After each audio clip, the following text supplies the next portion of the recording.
some ambience and put it in this track. Hey, what's going on? This is your boy B. Welcome to another episode of the Barber Spotlight. And on this episode, we're gonna put the spotlight on none other than the Barber Hairtage. So, with that said, let's get right into it.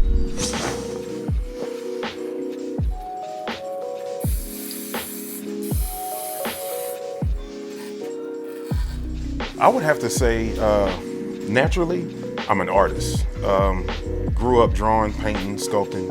I started cutting hair probably at about age 12. I've been cutting about 22 years now. The thing that inspired me most was the reactions.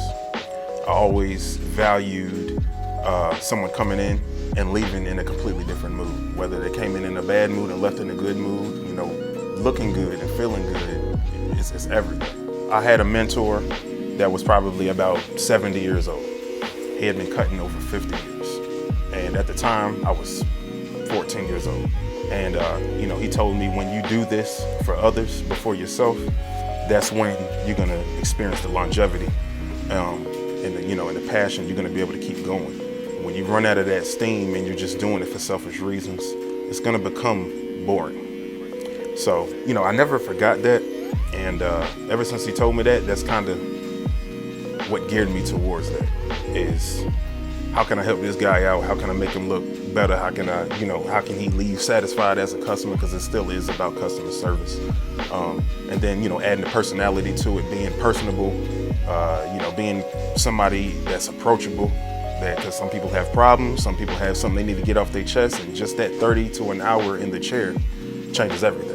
As barbers, man, we're everything. We're doctors, psychologists, you could even say a little bit of pastor, because we talk about everything.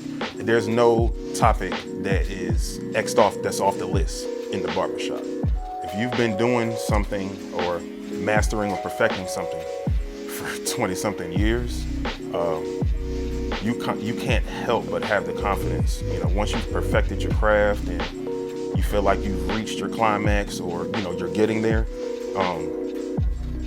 it's really, really hard not to have that confidence. You have to have that confidence. You have to exude that confidence, because there are other people looking at you. There are customers looking at you. Customers coming in, that confidence level makes them feel better about what you're about to do to their head. That confidence level is an inspiration to other barbers who are newer in the industry, newer in the game. Maybe have some hesitation, not really know what direction they're going yet, or, just trying to get there. So it helps a lot on both sides of the fence. Barbering, you're a freelancer, so to speak. You don't really have a boss. You have to control your own schedule, and be organized. And when you're young and immature, that's not the easiest thing to do. So it's a learning process. I stumbled a lot there. I stumbled a lot financially, not knowing how to manage my money and, manage my budget properly. It's basically, you just gotta fall a couple times, skin your knee a couple times, keep getting up and persevere through it.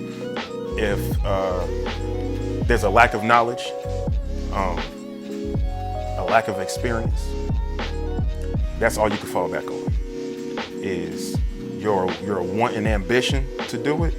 And after that, and hitting that brick wall, so to speak, I would just say belief, faith, that's it. It's just a stone cold determination. It's all a part of the process.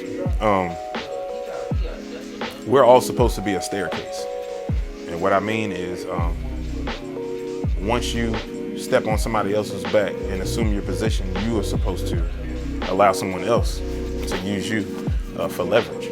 So at this point in my career, being over 20 years in, and knowing certain markers in my life where I've had somebody lend a hand, or I've had somebody just say just that couple words to me that changed everything, that I feel like that's a duty for barbers that are seasoned as I am, in the profession, to help the ones that are coming up and be like a stepping stool.